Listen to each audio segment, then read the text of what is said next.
La psicología cognitiva es la especialidad encargada del análisis de los procesos mentales superiores. Uno de los principales es la atención, la cual además representa una cualidad dentro del proceso de percepción. También es una actividad mental que tiene que ver con la manera esencial con la toma de decisiones y la planificación de actividades, ya que permite realizar acciones de manera consciente y voluntaria. Ahora bien, en el siguiente trabajo se presenta un análisis para descubrir y ejemplificar el proceso atencional en base a los diferentes modelos de selección de la información y las teorías que dan lugar a los criterios que establecen los tipos de con el fin de explicar algunas situaciones de la vida cotidiana, donde se pone en manifiesto la relación entre el estímulo, el organismo y la respuesta.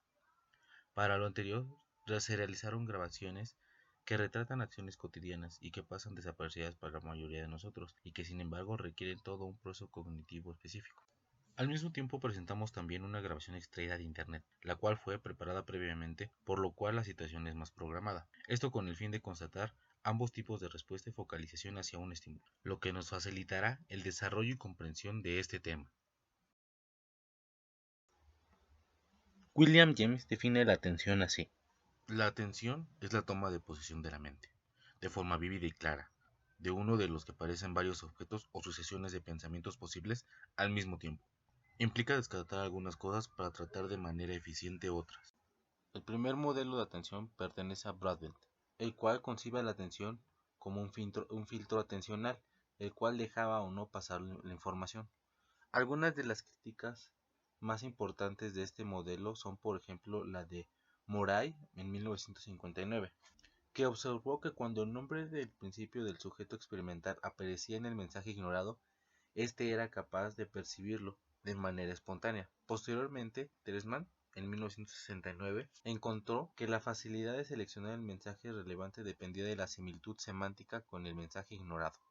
A mayor similitud entre el contenido de ambos mensajes, peor rendimiento era la tarea de seguimiento que ejecutaban los sujetos. Es entonces cuando entendemos que la atención es un mecanismo capaz de controlar la ejecución de procesos mentales y se intenta delimitar cómo la atención lleva a cabo esta función. La atención es un mecanismo cognitivo independiente de los diferentes sistemas de procesamiento. Actualmente muchos autores defienden que la atención funciona como un mecanismo central de capacidad limitada cuya función primordial es controlar y orientar la actividad consciente del organismo de acuerdo a un objetivo determinado. Habituación-adaptación. Los procesos cognitivos pueden ser de dos tipos, automáticos y controlados.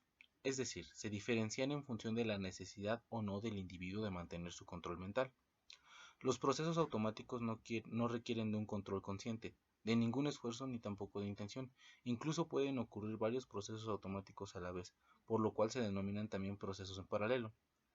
Por otro lado, los procesos controlados necesitan inminentemente del control mental, ocurriendo de uno a la vez, es decir, en serie. En ese sentido, los procesos automáticos son funcionales para la realización de tareas cotidianas, lo que facilita en buena medida la vida diaria, y por lo cual muchos de los procesos controlados con el tiempo y con la práctica se vuelven automáticos, como el aprender a escribir, lo que se conoce como automatización o procedimentación. Sin embargo, ocurren situaciones que obligan a regresar a los procesos controlados, es decir, cuando existen situaciones que no se tienen previstas, por lo que se requiere un proceso cognitivo más eficaz para la resolución del problema, como cuando sabes manejar pero estás en una autopista rodeada de acantilados. Como ya se ha mencionado, la automatización es producto de la práctica cotidiana. Cuando la realización consiste en ciertos métodos se vuelve más eficiente, lo que lleva al sujeto a disminuir el nivel de esfuerzo, así como la atención, hecho que resulta del conocimiento adquirido sobre las respuestas que se ejecutan ante determinado estímulo. Es por esto que los procesos automáticos rigen las tareas habituales, mientras que los controlados se encargan de las actividades originales o nuevas. Pero si bien los procesos automáticos facilitan la vida, también son causa de errores humanos, conocidos como equivocaciones o distracciones. Las primeras son desconciertos en la elección de un objetivo o en la forma de alcanzarlo. Por lo tanto, las distracciones son interrupciones de la rutina del producto de situaciones externas, del medio o internas, los pensamientos. Comprendamos que las rutinas las construimos a lo largo de la vida mediante la habituación, es decir, acostumbrarse al estímulo de tal forma que cada vez requiera menos atención. Cuando esto se rompe, se lleva a cabo la deshabituación, lo que significa que ha ocurrido un cambio importante en el estímulo. Este fenómeno, que en nada equivale a adaptación, la cual ocurre directamente en el órgano sensorial y no en la mente. Por ejemplo, podemos adaptarnos al clima de manera sensorial, pero inconsciente, al igual que la habituación ofrece un gran apoyo en los procesos de atención, ya que evita la sobrecarga de información en el sistema atencional. Atención espacial. La concepción de la atención espacial se configura de la siguiente manera. Nuestra periferia visual y los receptores sensoriales detectan estímulos que mandan señales que deben ser tomadas en cuenta a voluntad del receptor. La periferia visual nos da la información de la recepción visual, nos muestra en el plano en el que nos movemos, mientras que el receptor sensorial nos dirá cómo movernos. Dicho de otra forma, la periferia visual es donde los ojos están mirando, mientras que el receptor sensorial es lo que estamos haciendo. Si ambas coinciden en la misma tarea, esto se llamará atención abierta, pero si no coinciden en la misma tarea se llamará atención encubierta. Atención dividida. El sistema atencional debe coordinar la búsqueda de la presencia simultánea de incontables características. Una tarea relativamente simple, si no es que fácil. Sin embargo, en ocasiones el sistema de atencional debe realizar dos o más tareas diferenciadas al mismo tiempo. El desempeño de tareas múltiples no se basa en mecanismos cognitivos especiales, sino en la habilidad que resulta de la práctica. Investigaciones han demostrado que la rapidez y la precisión del desempeño simultáneo de dos tareas eran bastante deficientes para la realización simultánea de dos procesos controlados, aunque existen casos raros en que la persona demuestra altos niveles de la rapidez y la exactitud para la realización de dos tareas. En esos casos, por lo menos una de las tareas, y casi siempre ambas, involucran procesamientos automáticos. Bajo una práctica, dos participantes realizaron dos tareas 5 días a la semana durante 17 semanas, con un resultado que aumentó en el desempeño de ambas tareas. Mostraron mejoras en la rapidez con la que leían y precisión en la comprensión de la lectura, e incrementos en el reconocimiento de las palabras que habían escrito durante el dictado. A la larga, el desempeño de dos participantes alcanzó los mismos niveles que habían mostrado antes por cada tarea por separado. Cuando la gente realiza dos tareas rápidas, se traslapan, casi siempre se hace más lenta la respuesta correspondiente a una o ambas tareas. Cuando la segunda tarea empieza poco después de que empezó la primera, por lo general se resiste la velocidad de desempeño de la realización que resulta en la participación simultánea en tareas rápidas. Es el efecto de periodo refráctico psicológico. Los estudios de este periodo indican que la gente puede satisfacer con mucha facilidad el procesamiento perceptual de las propiedades físicas de los estímulos sensoriales mientras realiza una segunda tarea rápida. Por ejemplo, considera la conducción de un auto. Necesita estar constantemente al tanto de las amenazas a su seguridad.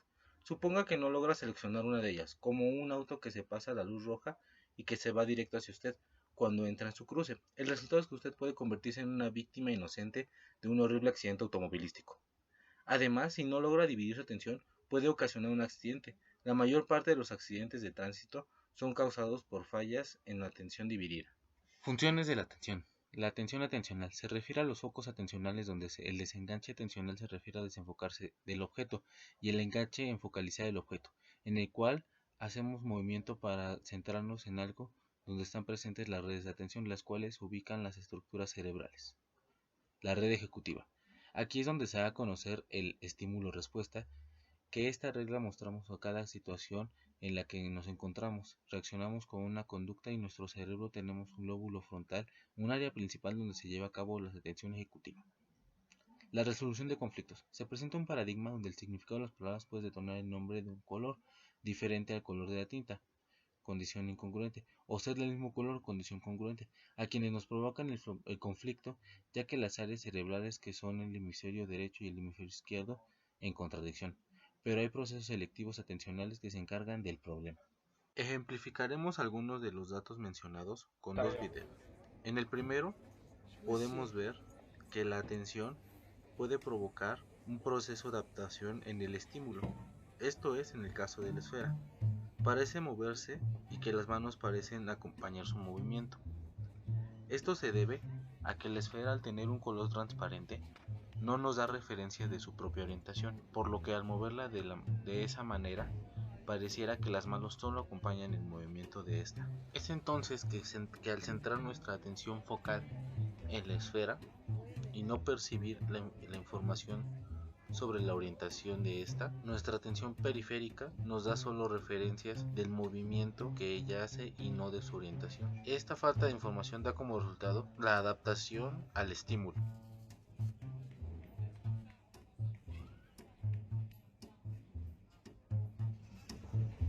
Pasemos a otro video.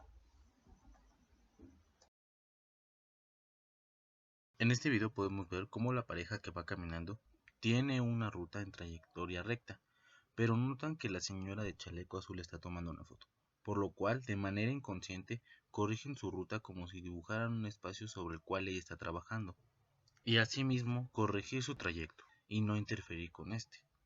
De la misma manera podemos ver cómo las siguientes dos personas que pasan experimentan lo mismo, caminan en dirección a la señora que está tomando las fotos, y en este punto dirigen su atención al mismo lugar que la señora está fotografiando. Para no interferir con la tarea que realiza, usan la atención periférica para observar si hay un espacio libre para corregir su ruta. Conclusión. La atención es un mecanismo que usamos de manera consciente e inconsciente, de manera cotidiana. Nos permite llevar a cabo tareas cotidianas, como puede ser caminar, manejar o en un proceso más elevado también. Nos permite asimilar información en procesos de aprendizaje que pueden ocuparse en la escuela, en el trabajo o la vida diaria.